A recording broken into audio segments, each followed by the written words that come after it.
नमस्कार आप सभी को। उम्मीद करता हूँ आप सब बहुत अच्छे से होंगे और आप सब ने अपना एडमिट कार्ड प्रिंट आउट करा लिया होगा। आप सबकी परीक्षा 12 तारीख को प्रस्तावित है और आज से हो सकता है कि कुछ छात्र ऐसे जो वीडियो देख रहे हों, आप अपने गंतव्य को लेकर जो है निकल चुके हों, क्योंकि कुछ लोगों का जो सेंटर है काफ़ी दूरी पर पड़ा है, तो आप एक दिन पहले से जाना, अपनी स्थिति जो है एक दिन पहले से ही अपने सेंटर पर आप सुनिश्चित करते हैं, अपने गंतव्य पर सुनिश्चित करते हैं। तो उसी को ध्यान में रखते हुए ये वीडियो है आपके लिए आज। और कुछ चीजें इस पे हम बात करेंगे आपकी परीक्षा को लेकर कि किस प्रकार से आपकी परीक्षा में संयम बरतते हुए ज्यादा से ज्यादा प्रश्नों को आपको करेक्ट करना है। तो सबसे पहले बात आती है परीक्षा भवन की रणनीति। आपको पता होगा आपकी इस बार की परीक्षा में नकारात्मक अंकों का प्रावधान किया गया है। नकारात्मक अंक के रूप में 1/4 अंक जो है वो दिए जा रहे हैं, ये आपको पता होगा। इसके साथ साथ कुछ पहले बेसिक चीजों की हम बात कर लेते हैं। सबसे पहली बात, जो मैं भुक्तभोगी हूं इसलिए चाहता हूं कि आप सब में से किसी के साथ ये चीजें ना हो। परीक्षा भवन में टाइम से पहुंचना है। परीक्षा भवन में टाइम से पहुंचना है। परीक्षा परीक्षा भवन का मतलब परीक्षा केंद्र। तो परीक्षा केंद्र पर टाइम से पहुंचना है। टाइम क्या है? 11 बजे अंतिम समय है। 11 बजे के बाद आपको प्रवेश नहीं मिलेगा। तो प्रयास यही करना है कि 10 बजे हर हालत में अपनी जो उपस्थिति है वो परीक्षा केंद्र पर सुनिश्चित कर लें, क्योंकि 10 से 15 मिनट का समय आपको अपने रोल नंबर को देखने में और अन्य चीजों में लगता है। तो 10 बजे आपको हर कीमत पर अपने परीक्षा केंद्र पर उपस्थित रहना है। ये आप सबकी तैयारी होनी चाहिए।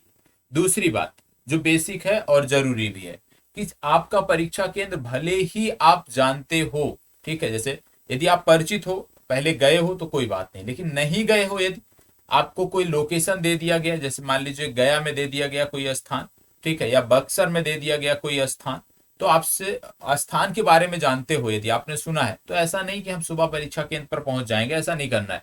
एक दिन पहले, परीक्षा रविवार को आपकी है तो शनिवार को सायं तक एक बार जाकर अपना परीक्षा केंद्र अवश्य विजिट कर लेना है।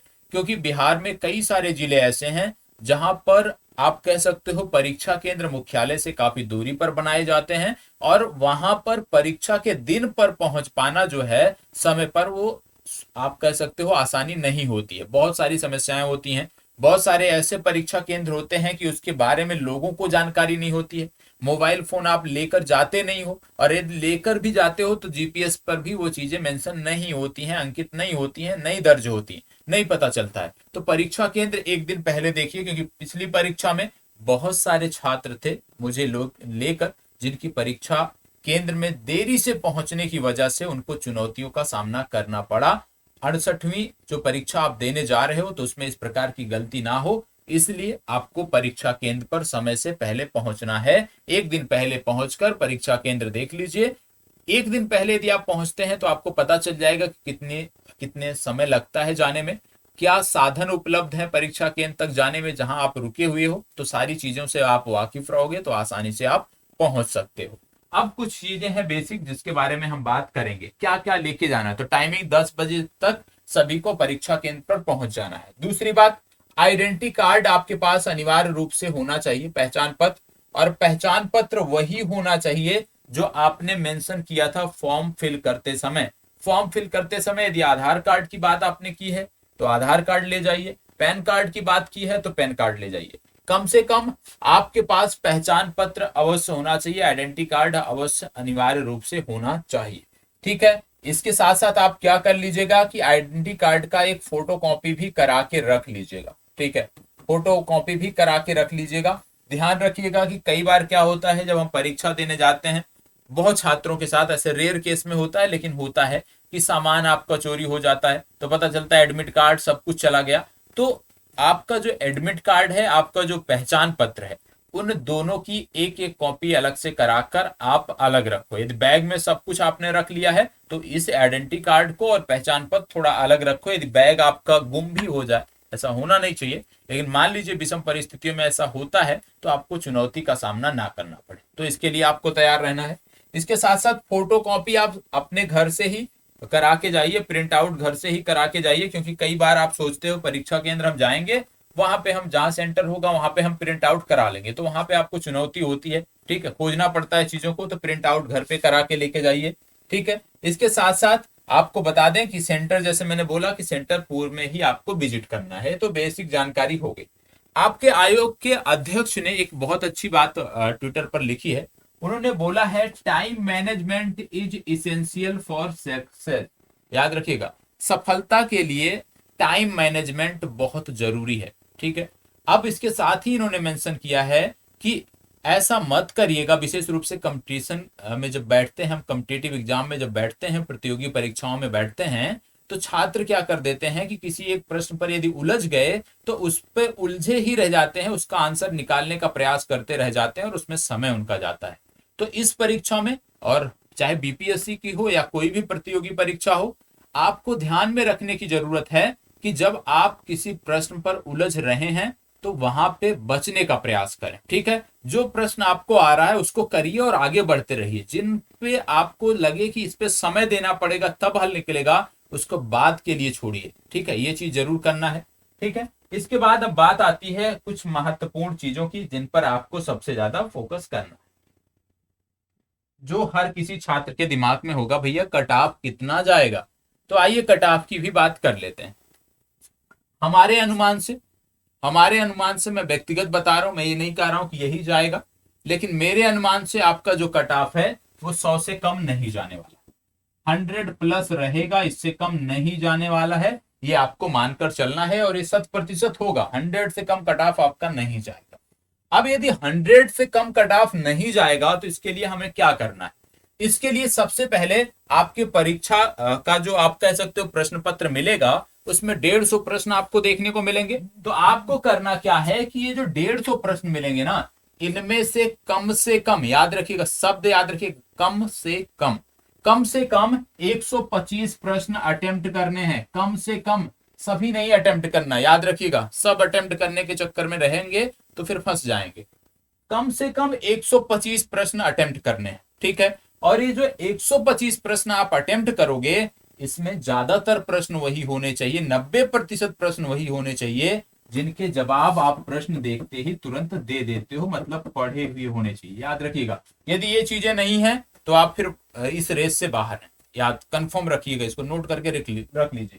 125 प्रश्न कम से कम हल करने हैं, और 125 प्रश्न जब आप हल करते हो, ठीक है, इसका मैं गणित आपको समझा देता हूं कि कैसे 100 अंक आए। 125 प्रश्न मान लो आप हल करते हो, और 125 प्रश्न यदि आपने अच्छे से तैयारी की है ना, तो यही रहेगा आपका। 125 प्रश्न आप हल करोगे, उसमें से मान लो यदि आपके 20 प्रश्न गलत निकल गए। कितने गलत निकल गए? 20 प्रश्न। मान लो 125 टोटल आपने हल किए, 20 प्रश्न आपके निकल गए गलत। अब 20 प्रश्न जो गलत निकल गए, नकारात्मक अंकों की जब बात करते हो तो कितने अंक कटेंगे? 5 अंक कट जाएंगे आपके। ठीक है, 5 अंक कट जाएंगे। अब अगर 5 अंक कट जाएंगे, अब टोटल कितना किया था आपने?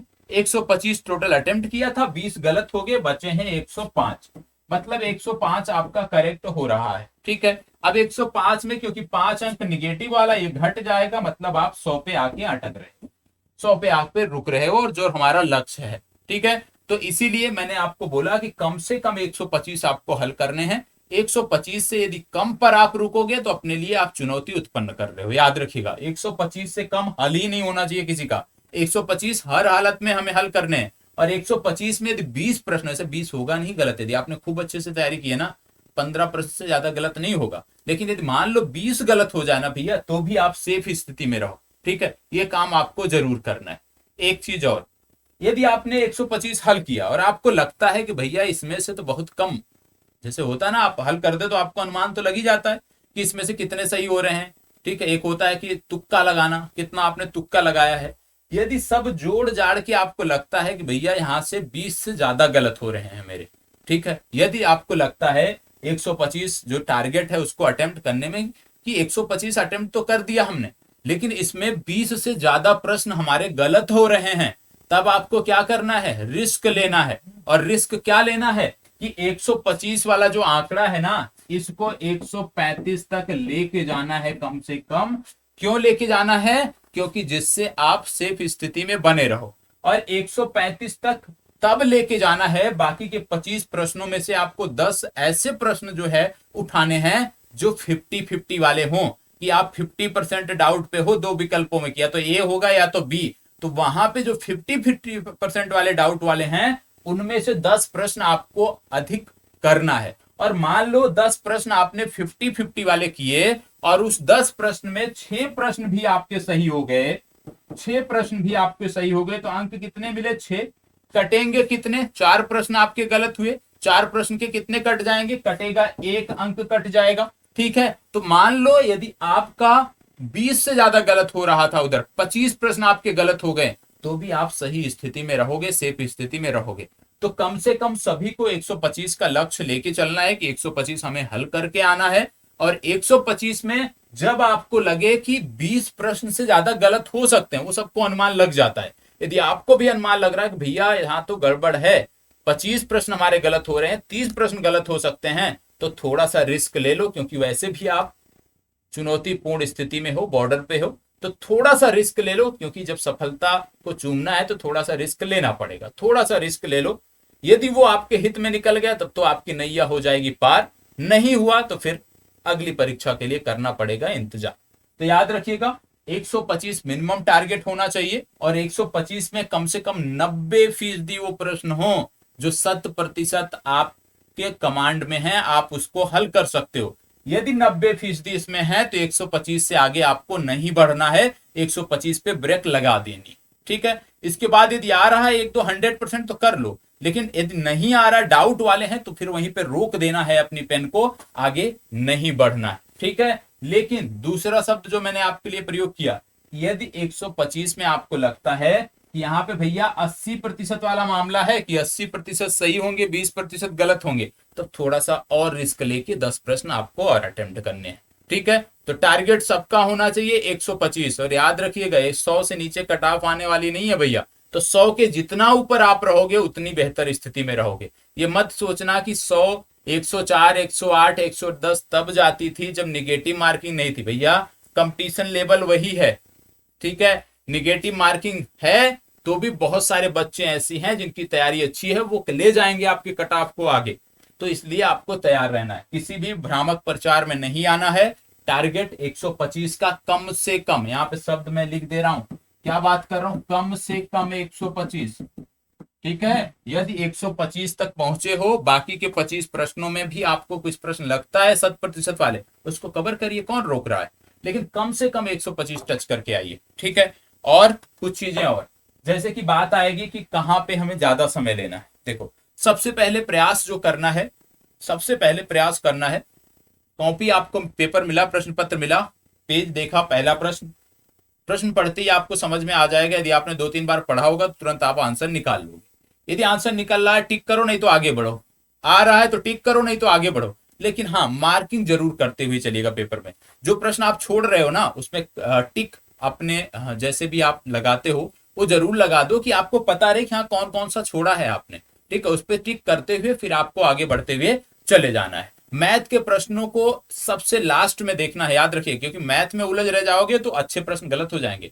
मैथ यदि आपका बहुत अच्छा है तो मैथ के प्रश्नों में उलझो, निकालो आंसर। नहीं तो ऐसा करो कि मैथ के प्रश्नों को रखने के लिए, हल करने के लिए अलग से आधे घंटे रखो, और आधे घंटे वो अपना मेंटेन करते हुए चलो कि लास्ट के आधे घंटे जो है वो आपको सिर्फ मैथ के लिए करने हैं, और उसके पूर्व के समय में आपको अन्य चीजों को जो है जीएस को पूरा समाप्त करना है। तो इस रणनीति के साथ आगे बढ़ना है, और हमारी तरफ से ढेर सारी शुभकामनाएं आप सभी को, आप सभी सफल हो और मुख्य परीक्षा में जुड़े हमारे साथ। हमें अवसर दें कि हम मुख्य परीक्षा में आपके साथ जुड़ सकें, आपकी मदद कर सकें, आपका सहयोग कर सकें, और आपकी जो ये यात्रा है इसको हम, आप कह सकते हो, सुखद बना सकें, इसको सफल बना सकें। तो इसी चर्चा के साथ, इन्हीं बातों के साथ मैं अपनी चर्चा को समाप्त करता हूं।